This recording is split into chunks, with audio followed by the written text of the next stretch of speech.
주변에 계신 분들과 함께 인사 나누도록 하겠습니다. 오늘 잘 오셨습니다. 오늘 잘 오셨습니다. 잘 오셨습니다.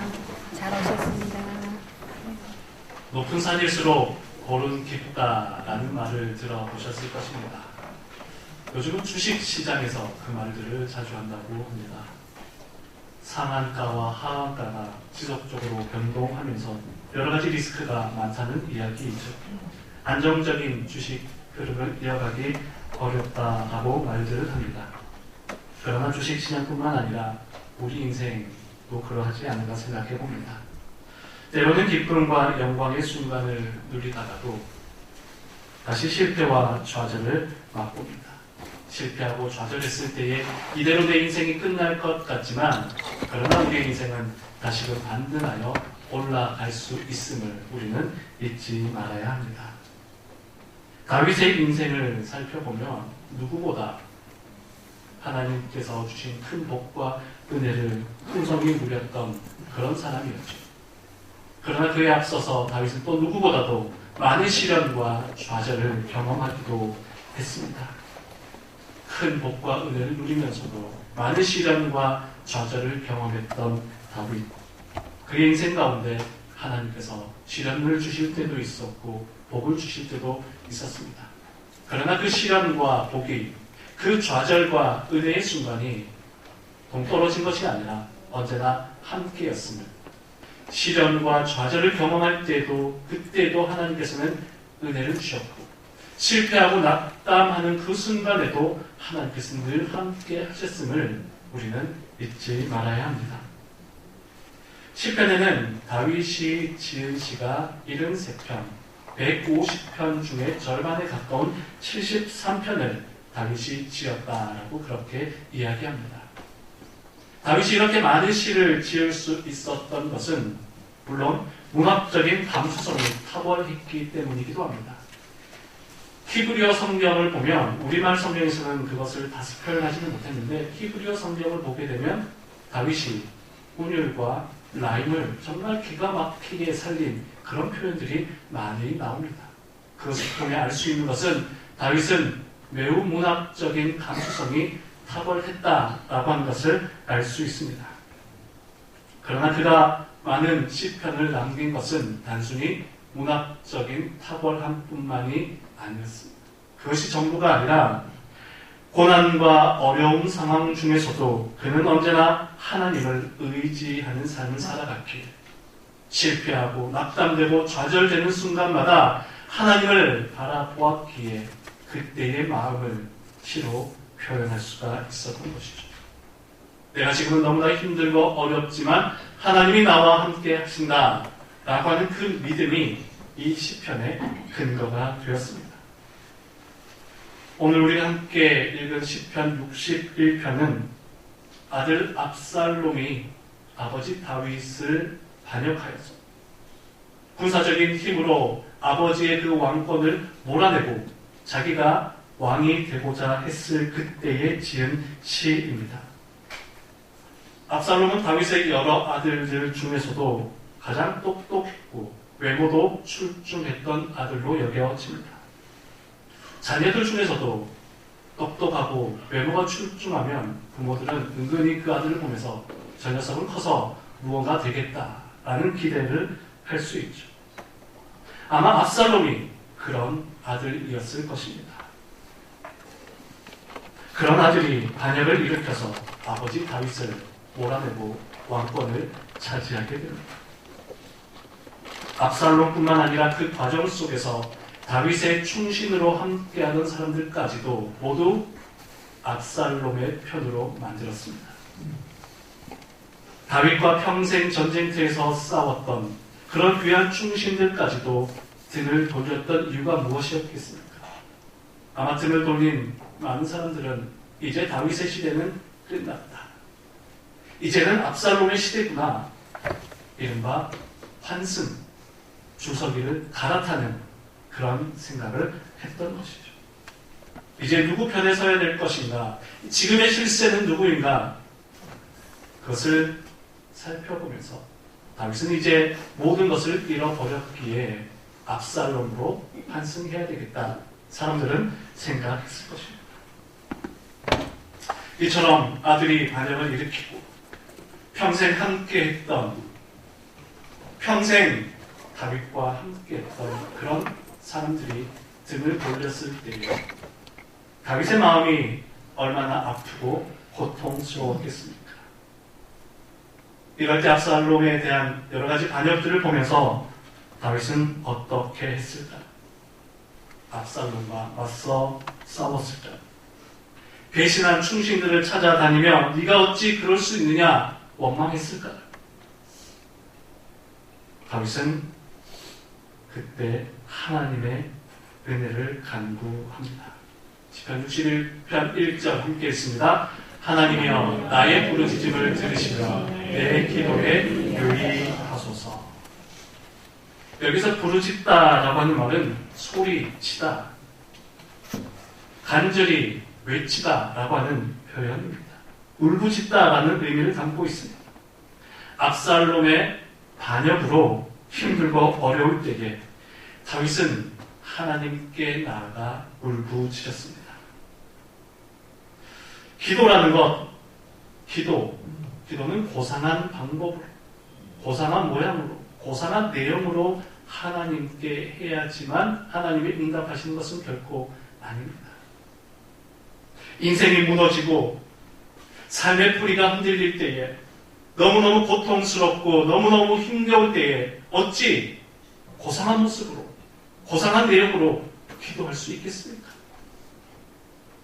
정말 인생의 뿌리가 흔들리고 너무나 좌절되고 낙심되는 순간에는 고상하게 기도하기가 어렵습니다.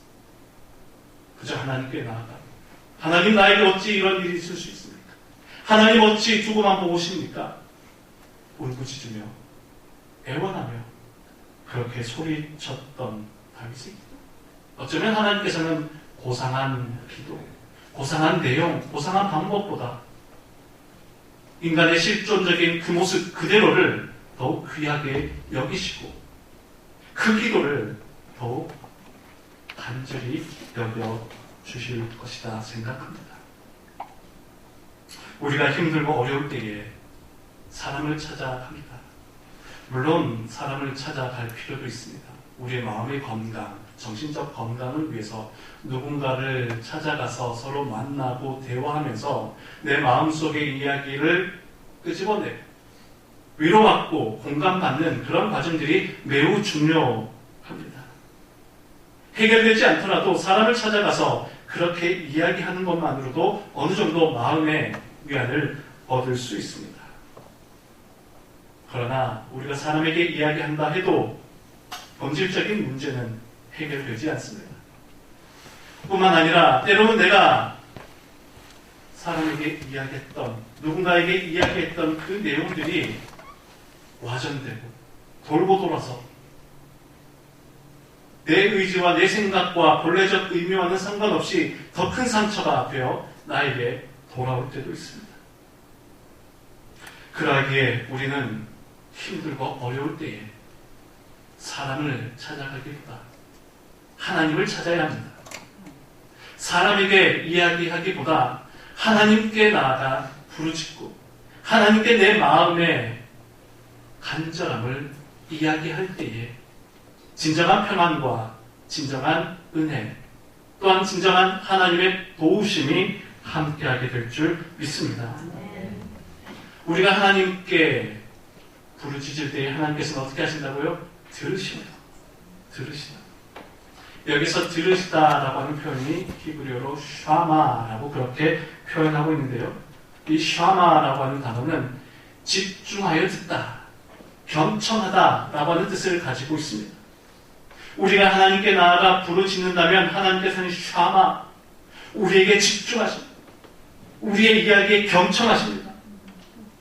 그리고 이 샤마라고 하는 뜻에는 듣다라고 하는 의미와 함께 행동하다라고 하는 의미까지 포함되어져 있습니다. 듣는 것은 곧 행동하는 것과 연결되어진다는 것이죠. 이 샤마라고 하는 이 표현이 신명기에 나오고 있습니다. 신명기 6장 4절 말씀, 쉐마라고 여러분 많이 들어보셨죠? 쉐마. 신명기 6장 4절에서 6절까지 말씀 함께 읽어보겠습니다. 시작. 이스라엘아 들으라. 우리 하나님 여호와는 오직 유일한 여호와이시니 너는 마음을 다하고 뜻을 다하고 힘을 다하여 내 하나님 여호와를 사랑하라. 쉐마라고 하는 이 유명한 말씀, 이스라엘아 들으라. 이스라엘 백성들이 꼭 들어야 할 말씀이었고, 듣는 것을 넘어서서 이것을 실천해 행동해야만 하는 그런 말씀으로 하나님께서는 이스라엘 백성들에게 가르쳐 주셨습니다. 이스라엘아 들으라. 듣는 것은 귀로 듣는 것만이 아니라 마음에 새기고 그것을 실천적으로 행동하는 것, 그것을 쉐마라고 그렇게 이야기합니다. 듣는 것은 이 쉐마의 이야기를 들었을 때 듣는 것은 우리가 해야 될 몫이구나. 하나님은 말씀하시는 분이시고 우리는 들어야 하는 존재이구나 생각할 수 있는데, 신명기에서는 분명히 하나님이 말씀하시고 우리는 들어야 하는 존재임을 분명히 이야기하고 있는데, 시편 61편에서는 어떻게 해요? 다윗이 하나님께 찾아가 부르짖고 다윗이 하나님께 간구할 때에 하나님께서는 들으신다. 하나님께서는 다윗의 그 부르짖음에 집중하시고 경청하시며 다윗의 인생에 개입하셔서 직접 행동하시는 하나님, 응답하시는 하나님이심을 말씀하고 있습니다. 우리가 하나님의 말씀을 들어야 하지만 하나님께서도 우리의 마음을 들으십니다. 우리가 하나님께 나아가 하나님의 말씀을 듣고 하나님 말씀에 순종하며 살아가야 하지만, 하나님께서도 우리가 부르짖을 때, 하나님께서도 우리가 찾아가서 하나님께 간구할 때에 하나님께서는 우리의 기도에 응답하시고 들으시며 우리에게 집중하시는 하나님이심을 믿으시길 바랍니다. 아멘. 지금 다윗의 심정이 어떠합니까? 본문 2절 말씀을 보면 그의 마음은 약해져 있습니다. 내 마음이 약해질 때에, 다른 사람도 아니고 아들의 반역이었으니 얼마나 마음이 아팠겠습니까? 지금까지 함께했던 수많은 그런 믿음의 친구들이 다윗에게 등을 돌렸을 때에 얼마나 마음이 고통스러웠겠습니까?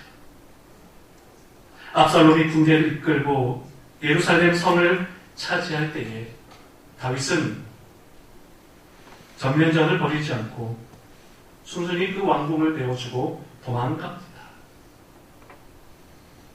다윗이 결코 힘이 없어서 그랬던 것은 아닙니다. 다윗은 이미 수많은 전쟁에서 싸워 이긴 장수입니다. 여전히 그는 전쟁에 탁월한 자이며 여전히 그는 힘과 능력이 있는 자입니다. 그렇다고 해서 아들과 싸우는 것이 과연 아버지로서 옳은 방법이었을까? 아들은 아버지를 이기려 하였지만, 아들은 아버지의 것을 빼앗으려 하였지만, 아버지는 아들을 이기려 하지 않습니다. 그것이 아버지의 사랑이라고 합니다. 아들은 아버지의 것을 빼앗고, 아들은 아버지를 이기려 하였지만, 아버지는 아들과 싸우려 하지 않습니다. 그저 다 내어주는 것, 그것이 아버지의 마음이었는가 봅니다. 설령 싸워서 이겼다 한들, 아버지가 아들을 이겼다 한들 그것이 진정한 이김이 될 수 있었겠습니까? 다윗은 그런 마음으로 자신의 모든 것을 내어놓고 쓸쓸히 도망가는 신세가 되었습니다. 사울을 피해 도망다녔던 다윗, 그러나 이제는 아들을 피해 도망가야만 하는 신세가 되었습니다. 이처럼 다윗이 압살롬을 피해 예루살렘을 황급히 빠져나와 그가 갔던 곳은 마하나임이라고 하는 지역입니다. 마하나임이라고 하는 지역에 들어가서 그때 고백한 시가 바로 이 61편의 시인데요. 61편 2절의 말씀을 다 함께 다시 읽어보겠습니다. 내 마음이 약해질 때 땅끝에서부터 주께 부르짖으노니. 마음이 약해져서 아들을 피해서 지금 마하나임에 와 있는데, 이 마하나임은 다윗에게 땅끝과 같은 그런 곳이었습니다. 여러분, 땅끝 어떤 의미였겠습니까?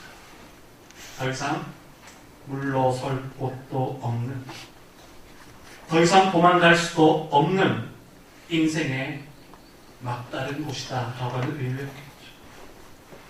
이제는 내가 더 이상 물러설 곳도 없고 더 잃어버릴 곳도 없는 그런 벼랑 끝에 서 있습니다.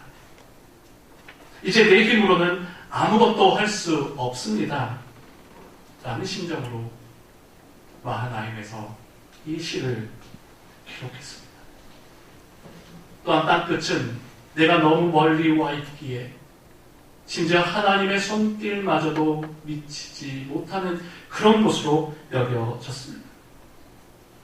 내가 이런 고통을 당하고 있는데 내가 하나님과의 관계가 너무 멀어져서 하나님의 손길도 닿지 않는 그런 상황에 놓여져 있고, 하나님도 이젠 더 이상 나를 돕지 않으시는가, 하나님의 그 은혜마저, 하나님의 손길마저 닿지 않는 그런 땅끝에 몰려 있는가,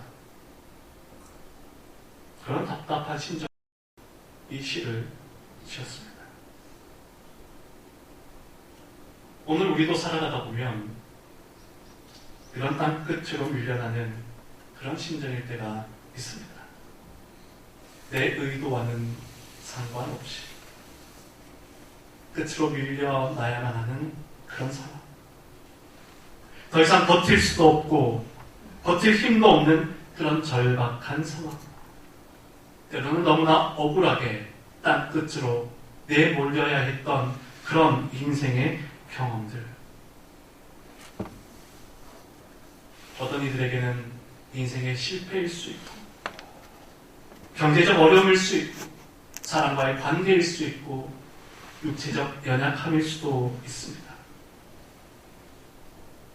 누구나 인생의 땅끝에 내몰려서 내가 할 수 있는 것이 아무것도 없구나, 나는 이대로 끝나버리는가, 그렇게 생각하고 경험하게 됩니다.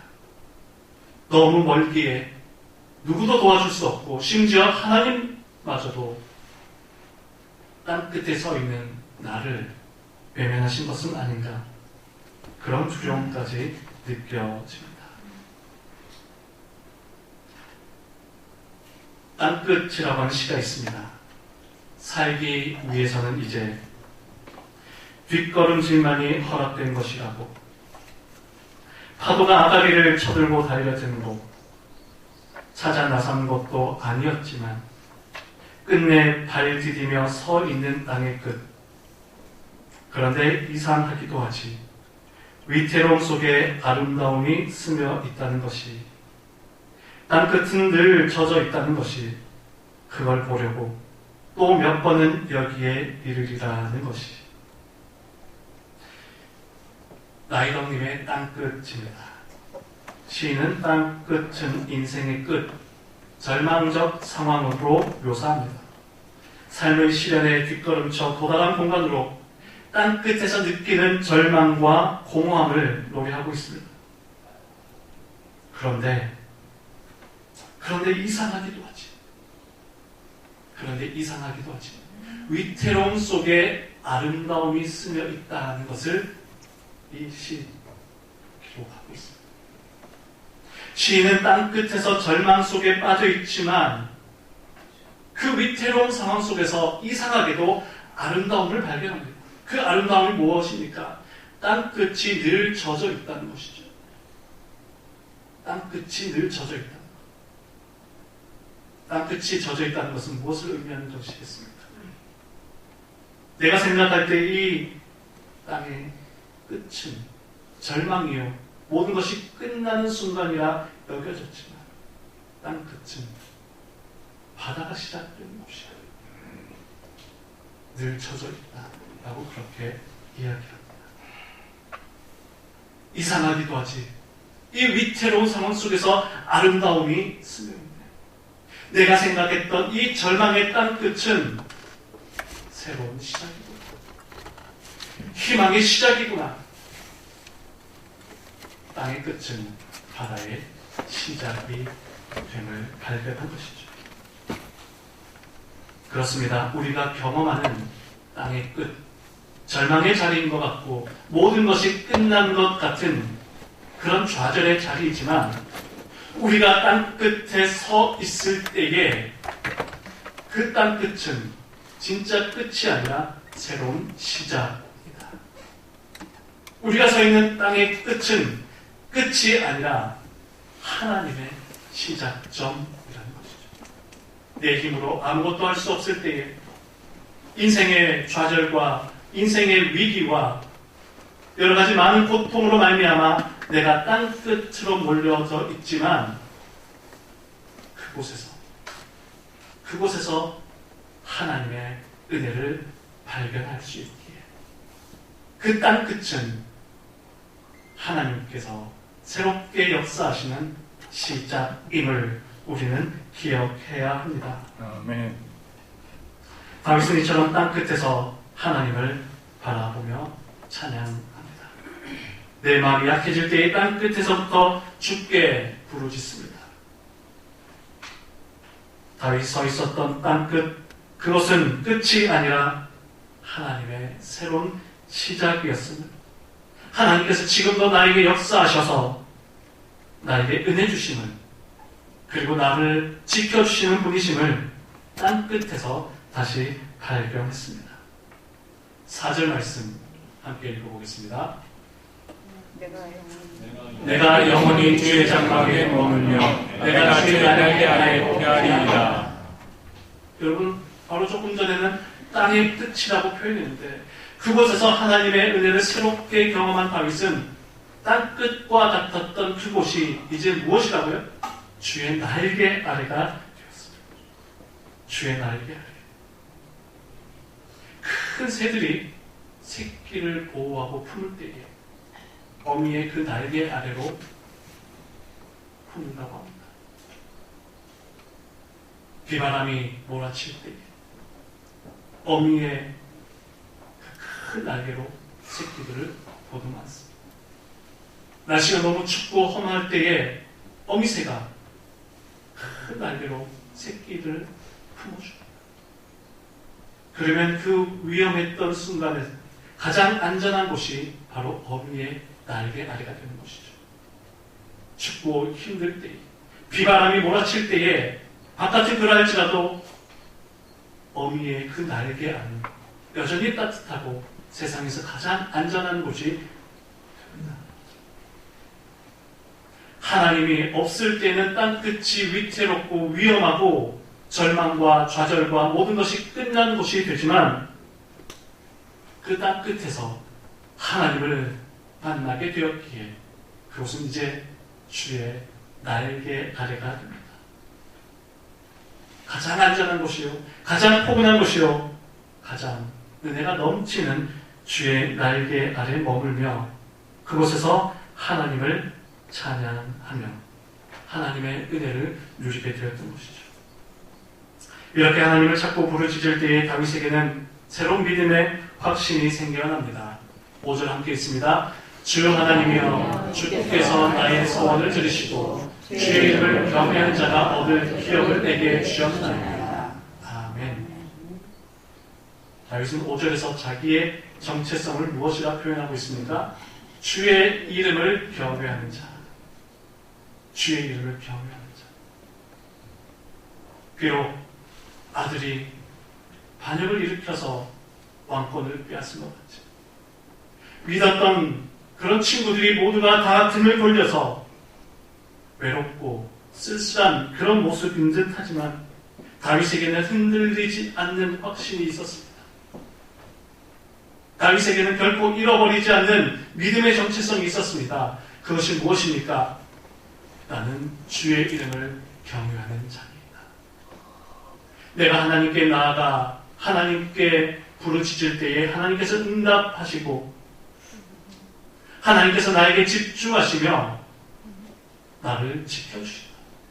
나는 하나님을 경외하는 자입니다.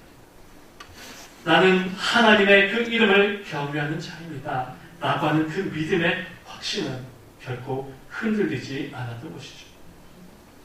이렇게 내가 주의 이름을 경외할 때에 하나님께서는 나에게 기업을 주셨습니다. 기업이라고 하는 것이 일반적으로는 땅을 의미하지만 지금 다윗이 고백하고 있는 이 기업은 왕권을 말하는 것입니다.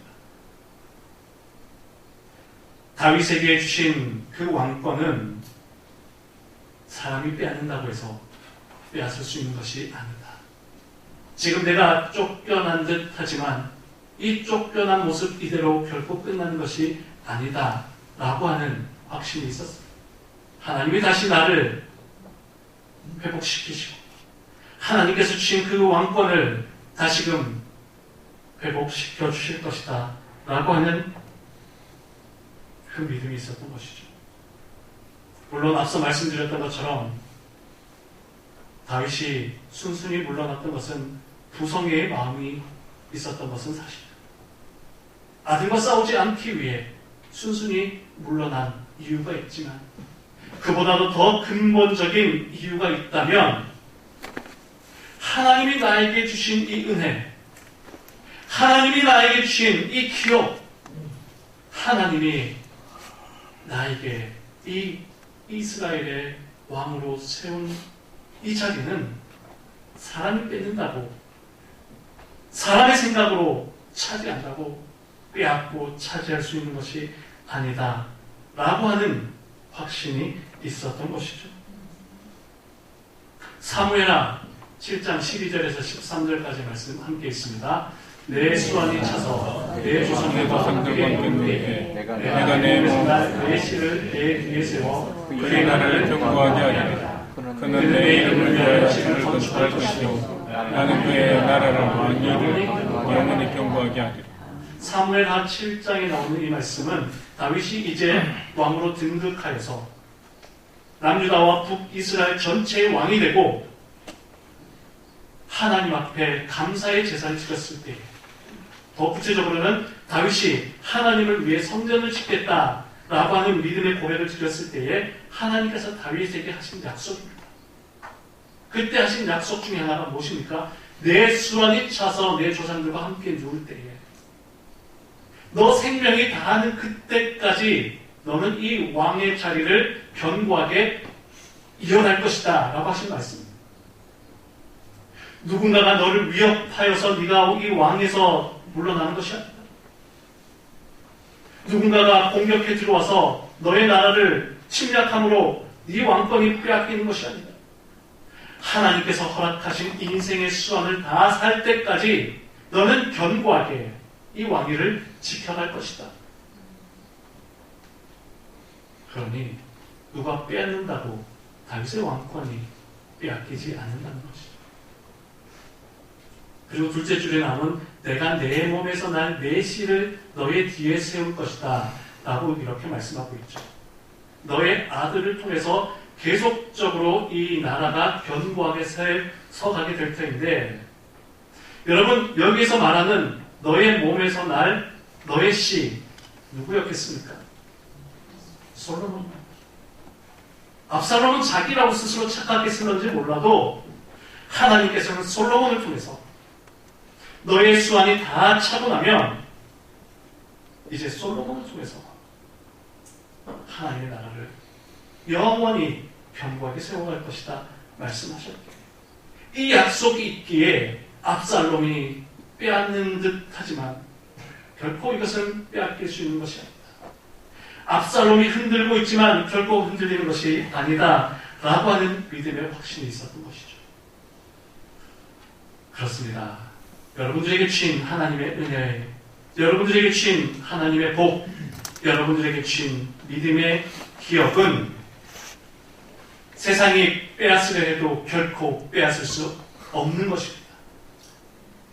여러분들에게 주신 하나님의 은혜는 세상이 지우려 해도 지울 수 없고 세상이 흔들린다 해도 결코 잃어버리지 않는 너무나 귀하고 값진 것이며 여러분 마음 가운데, 여러분 믿음 가운데 하나님께서 깊이 새겨주신 그런 위대한 약속임을 그렇게 기억하며 살아가시게 되기를 소원합니다. 우리에게 주신 복과 은혜는 결코 세상이 빼앗을 수 없습니다. 여러분들에게 주신 귀한 은혜는 결코 지워지지 않고 빼앗기지 않습니다. 하나님께서 여러분들의 인생을 더욱 견고하고 아름답게 더욱더 풍성하게 세워가실 것입니다. 다윗이 서 있던 땅 끝은 결코 끝이 아니라 하나님을 새롭게 만나는 하나님의 새로운 언약을 기억하는 은혜의 자리가 되었습니다. 영상 함께 보시겠습니다.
사랑의 주님, 감사합니다. 우리가 살아가다 보면 정말 땅 끝에 서 있는 그런 고통스럽고 외롭고 힘든 순간을 맞이할 때가 있습니다. 그러나 땅 끝은 모든 것을 잃어버린 자리, 모든 것이 끝난 자리, 절망과 좌절의 자리가 아닌 하나님께서 다시 회복시키시는 자리, 하나님께서 다시 일하시는 자리, 하나님께서 다시 우리의 인생을 세우는 자리임을 기억하며 꼭 우리가 땅 끝에 서 있을지라도 절망하거나 좌절하지 않고 다시금 주님을 찬양하는, 땅 끝에서 하나님을 찬양하며 하나님을 바라보는 믿음의 삶이 될 수 있도록 인도하여 주시옵소서. 예수님 거룩하신 이름으로 기도하옵나이다. 아멘.